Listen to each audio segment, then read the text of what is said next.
I was always told that my dad became a flight instructor at 17. Growing up, I never really questioned that. My dad grew up in Millinocket, Maine, one of 10 kids. His older brother, David, started learning to fly at a pretty young age. And from what I've heard, he was really good at everything, except for navigation. So at some point, he asked my dad to come along and help him find his way around. Not long after, my dad was flying too. I carry my Uncle David's name as my middle name, and oddly, I carried forward almost the exact same navigation problem he had as well. When I was working on my private pilot's license, the big day came for my flight exam out of Bangor, Maine.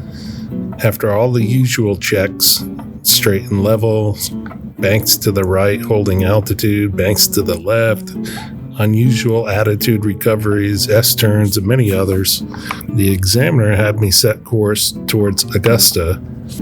Partway there, he told me to divert to Pittsfield. So I did what I was trained to do. I pulled out the sectional, drew a line, figured out the heading, and turned towards the airport. We weren't far from Pittsfield, and I actually spotted the runway pretty quickly. So I started descending to pattern altitude. As I came down, a hill blocked my view of the airport, and just like that, I lost it. The examiner let it go for a little while, and then he asked me if I knew where the airport was. And I said, not really.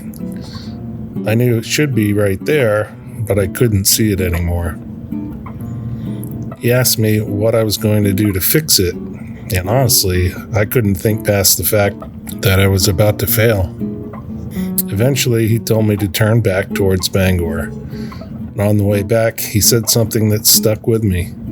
He told me I had done everything else really well, holding altitude, making smooth turns, recovering from unusual attitudes, but I failed because I lost sight of the airport and didn't know how to correct it. Then he said, all I had to do was climb, and the airport would have come right back into view. And I can't help but think that's exactly the kind of thing my dad understood early on. And maybe that's why my uncle brought him along in the first place. What's strange is I've actually had my dad's logbooks since he passed in 1996. Every once in a while I'd take them out and flip through them, but it never really occurred to me that the answers to these questions might be sitting right there on my bookshelf. And over the years, I've lost a lot of people who probably could have filled in those gaps.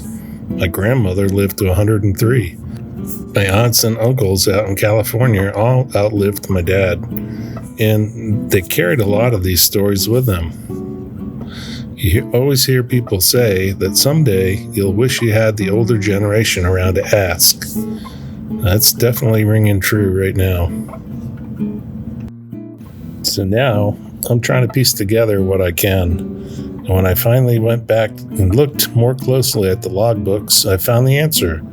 He wasn't 17, he was 19. At first, that felt like a mistake. But the more I thought about it, it actually makes sense how the story came to be. And if you're not in aviation, it's easy to blur together when someone first learns to fly versus when they become an instructor.